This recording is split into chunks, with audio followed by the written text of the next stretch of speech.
Are we seeing any more activity downtown today than we did maybe yesterday? Yeah, Jack, certainly seeing more people down here today, though there are different security measures in place, a lot more law enforcement down here tonight.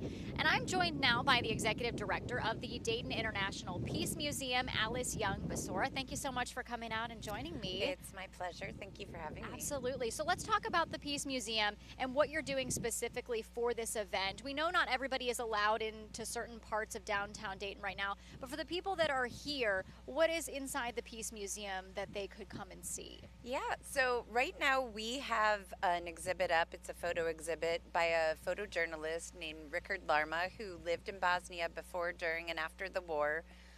So he recorded not so much in words, but in photos, what happened and what he saw. So it's pretty powerful. We also have an exhibit on NATO, which is, you know, not so much for the delegates, because of course they know a little bit about NATO, but for people visiting after this is over and before it started. So definitely have that. And of course we have one of the most largest exhibit on the Dayton Peace Accords.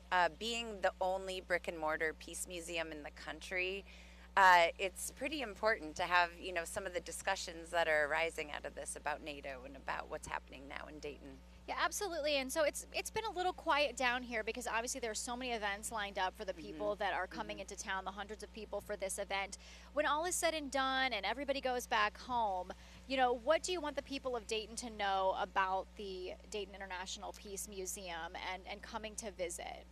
Well, you know, that we are the one and only, which I think is pretty significant that we're having it here, that we exist in Dayton, and that we have, you know, this anniversary coming up at the 30th anniversary.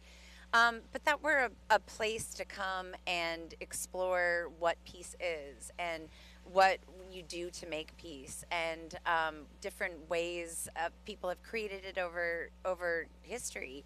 And the people in our community that have built peace and done things around peace throughout time. Yeah, outside of NATO and the Peace Accords, how else does the museum spotlight history here inside? Yeah, well, we have lots of exhibits, of course. As I said, focusing on the Dayton Peace Builders, local, national, international youth even. So, you know, with our exhibits mostly, but we do a lot of programming and we have a lot of educational programming. So we really try to keep it alive and present day as just as much as being a museum. Winding down on time here, probably about 30 seconds left. We're just feet away from a mural here. It has a simple message on it. Peace is a verb. Why that mural? What does that phrase mean to you in the museum? Yeah, so surprised me, but those were my words. And peace is a verb. To me, like that's one of the things that we ask people when you come in, what is peace? And peace is a verb. It's an action. I've heard love is a verb too, so that makes sense, and that is your quote, so that's wonderful. Well, we are here with Alice Young-Basora, Executive Director of the Dayton International Peace Museum. I'm sure we're going to hear much more from her, and we appreciate you joining us tonight. Thank you so much.